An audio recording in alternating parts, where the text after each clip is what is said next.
La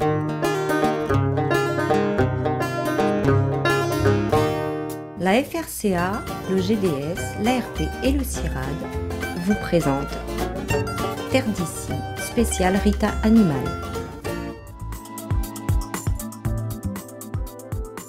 Après le Rita horticole mis en place en 2012, deux nouveaux réseaux d'innovation et de transfert agricole ont été créés en 2015 à La Réunion.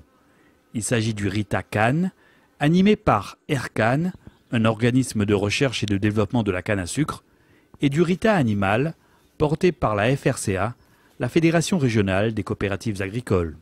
Ce qui est très important, en fait, c'est remettre l'agriculteur au centre du dispositif. Donc le principe du réseau Rita, c'est de prendre tous les acteurs du développement agricole de la filière animale et de faire en sorte qu'en fait, ensemble, en partenariat, ils répondent aux problématiques des filières. Pour ce faire, une quarantaine de besoins et de demandes émanant des professionnels a été répertoriée et priorisée. Elle concerne en particulier les problématiques liées aux conditions sanitaires et de l'alimentation et des prairies au niveau des bovins. C'est effectivement se baser sur des problématiques de recherche qui concernent réellement les agriculteurs, qui concernent leurs préoccupations et avec une réponse attendue assez rapidement. Pour tenir ces délais et parvenir à des résultats probants rapidement, le Rita Animal s'appuie sur les compétences et le savoir-faire des chercheurs du CIRAD, de l'ARP, l'Association réunionnaise de pastoralisme et du GDS Réunion, le groupement de défense sanitaire. On a effectivement à gérer un certain nombre d'actions au niveau du Rita Animal. Donc la première des missions, ça va être les missions d'épidémiosurveillance. C'est de relancer tous les suivis épidémiologiques au sein de chaque filière animale à La Réunion. Donc du bœuf à l'abeille, avec différents réseaux qui seront mis en place, avec des maladies à prioriser, à suivre vis-à-vis de l'actualité sanitaire qui peut se passer dans la zone océan Indien, mais aussi en fonction du contexte local. Un accent particulier sera également mis sur la qualité sanitaire du cheptel. En fait, on va travailler sur deux problématiques, les hémoparasitoses. Les hémoparasitoses, en fait, ça fait partie des 3 premières causes de mortalité en élevage bovin, allaitant ou laitier. Et après, on a aussi un travail axé sur les bavites. Et donc, en fait, on va essayer de comprendre ces mécanismes pour mieux les anticiper. Des axes de travaux sur les salmonelles et la qualité de l'eau seront aussi conduits de manière plus spécifique pour les filières hors sol. On va tester des solutions pour les éleveurs afin d'avoir une eau de bonne qualité. Et enfin, il y a un dernier volet qui va concerner les problèmes d'infertilité et de mortalité des veaux en filière allaitante.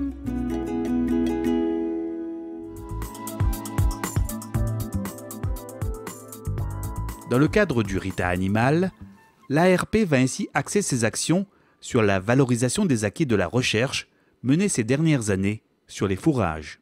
Pour cela, donc, on a décidé de faire un point sur l'ensemble des recherches menées dans ce domaine ces 15 dernières années par le CIRAD notamment et l'ARP et puis l'ensemble des partenaires pour pouvoir remettre à jour les référentiels techniques et c'est cette base-là qui va permettre de développer tout un ensemble d'outils de formation, de diffusion, d'outils d'aide à la décision qui vont nous permettre de renouveler notre démarche de conseil auprès des techniciens et des éleveurs et de développer l'aspect formation et animation en élevage.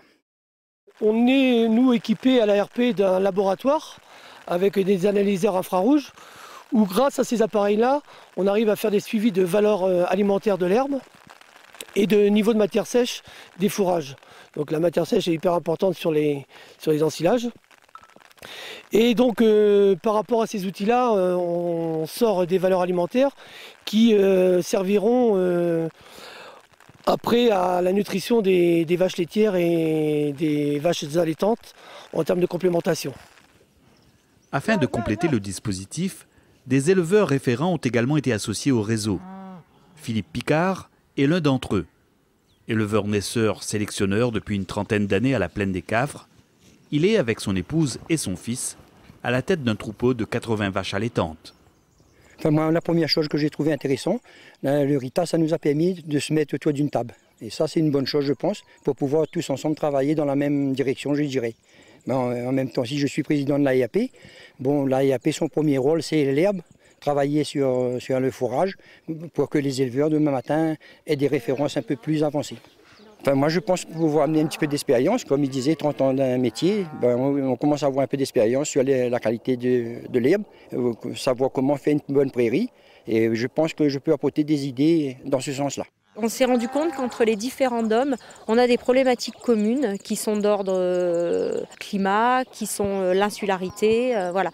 En fait, tout ce qui est fait, le travail qui est fait sur une problématique sur un département peut effectivement être transférable dans un autre département. Et puis ça permet d'échanger et de compléter, d'aller plus loin et plus vite, bien évidemment.